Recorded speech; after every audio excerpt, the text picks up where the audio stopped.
دو لفظوں میں اسلام کو ڈیفائن کیا ہے کہ کلو من الطیبات، پاکیزہ کھاؤ اور عمل بھی پاکیزہ کرو. تو جو اصل بات میں یہ محرم ہی کے حوالے سے یہ آیت کا میں نے انتخاب کیا تھا کہ جب آپ پاکیزہ کام کریں گے اور پاکیزہ کھائیں گے تو اس سے آپ لوگوں کو اچھے لگیں گے اور لوگوں کا دل چاہے گا کہ آپ جیسے بن جائیں. سمجھ میں آ رہی بات؟ ایک مثال دیتا ہوں. دیکھو کوئی بھنگی ہو جو بیچارہ ہر وقت گندگی میں رہتا ہو, اسے آپ سمجھائیں کہ یار اچھی زندگی گزارو, صاف ستھرے ہو جاؤ. آپ نے کسی دن اس کو نہلا دیا, بہترین کپڑے ڈیٹول سے نہلایا, سروس کروائی, کیونکہ ظاہر ہے وہ اتنے دنوں سے ایک کام کر رہا ہے تو وہ سروس کے بغیر دھلے گا نہیں.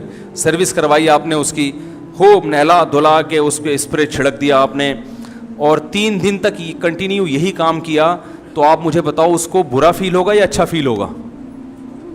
کہے گا یار بڑا مزہ آیا. اس کے دل میں اپنے کام سے نفرت پیدا ہونا شروع ہو جائے گی. تو اچھی چیز میں, اچھی طہارت میں, پاکی میں اللہ نے اٹریکشن رکھی ہے. جیسے صاف ستھرا آدمی اچھا لگتا ہے, گندا اچھا لگتا ہے؟ صاف ستھرا اچھا لگتا ہے. تو صاف ستھرے اعمال والا بھی انسان کو اچھا لگتا ہے. تو اللہ تعالیٰ نے اسلام کو جو ڈیفائن کیا 2 لفظوں میں, اچھا کھاؤ اور عمل اچھا کرو.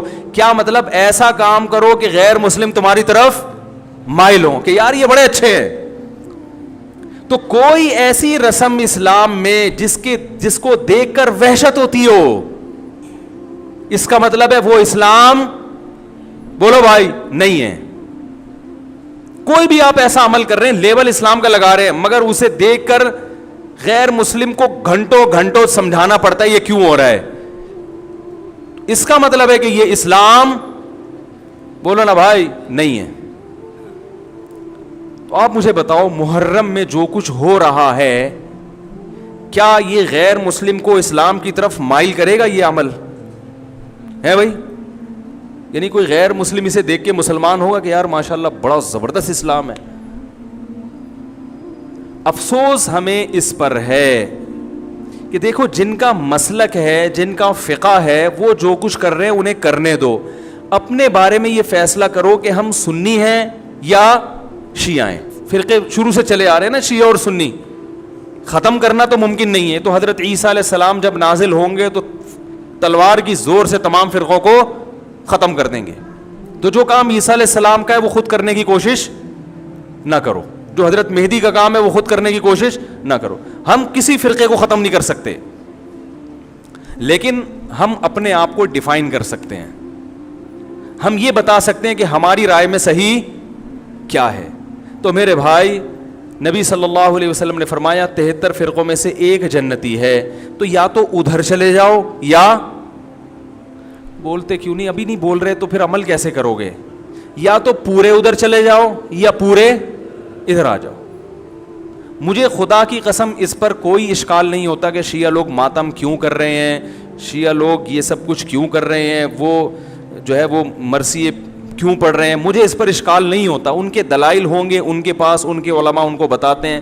وہ کب کہتے ہیں کہ ہم سنی ہیں, وہ کب کہتے ہیں کہ ہم صحابہ کو حجت سمجھتے ہیں؟ ایک چیز کا انہوں نے دعویٰ ہی نہیں کیا, تو ہم ان پر وہ کیوں تھوپیں ان کے سر پہ؟ لیکن میں آپ کی بات کر رہا ہوں, میں ان لوگوں کی بات کر رہا ہوں جو اپنے آپ کو سنی کہتے ہیں. تو بھائی پھر سنی ہو تو جو اہل سنت والجماعت کے جو چاروں مکاتب فکر ہیں, حنفی, مالکی, شافعی, حنبلی, اہل سنت کے ہیں نا, ان کی کتابوں میں کہیں بھی اس طرح کی کوئی چیز, بولو بھائی, نہیں ہے.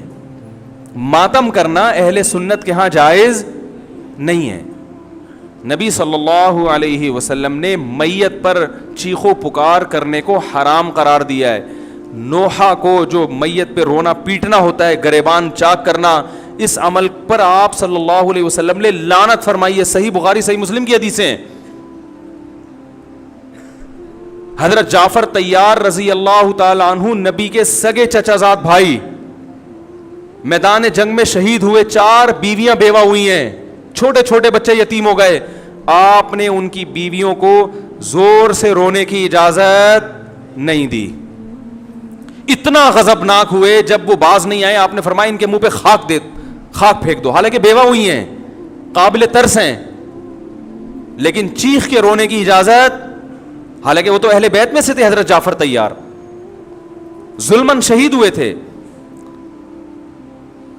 ہماری نظر میں حضرت حسین رضی اللہ تعالی عنہ کا قتل کربلا میں یہ تاریخ کا بدترین ظلم, اس لیے بدترین ظلم کہ آپ غیر مسلموں کے ہاتھوں شہید نہیں ہوئے, بلکہ ان لوگوں کے ہاتھوں شہید ہوئے جو اپنے آپ کو مسلمان کہتے تھے, اور مسلمانوں کی قیادت اس وقت ان کے ہاتھ میں تھی, حکومت ان کے ہاتھ میں تھی.